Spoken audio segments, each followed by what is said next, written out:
Celebrate the moments of colors. KMT Silks, Perindalmanda, Kottakkal.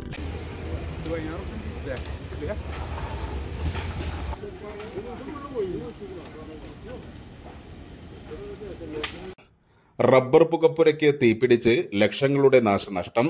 Karuvarakundu Puthanazhi കവലയിൽ രാത്രി 8:30യോടെയാണ് സംഭവം. പുത്തനഴിയിലെ കണ്ണാമ്പാടത്ത് മറിയക്കുട്ടിയുടെ ഉടമസ്ഥതയിലുള്ള പുകപ്പുരയ്ക്കാണ് തീപിടിച്ചത്. തീപിടുത്തത്തിൽ ഇവിടെ ഉണക്കാനിട്ടിരുന്ന റബ്ബർ ഷീറ്റുകൾ കത്തി നശിച്ചു. പുകപ്പുരയ്ക്കും സാരമായ കേടുപാടുകൾ സംഭവിച്ചു.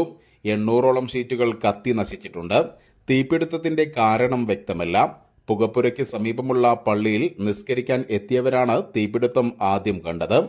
ഇവർ വിവരമറിയിച്ചതിന്റെ അടിസ്ഥാനത്തിൽ നാട്ടുകാരുടെ നേതൃത്വത്തിൽ തീയണയ്ക്കാൻ ആരംഭിക്കുകയും ചെയ്തു.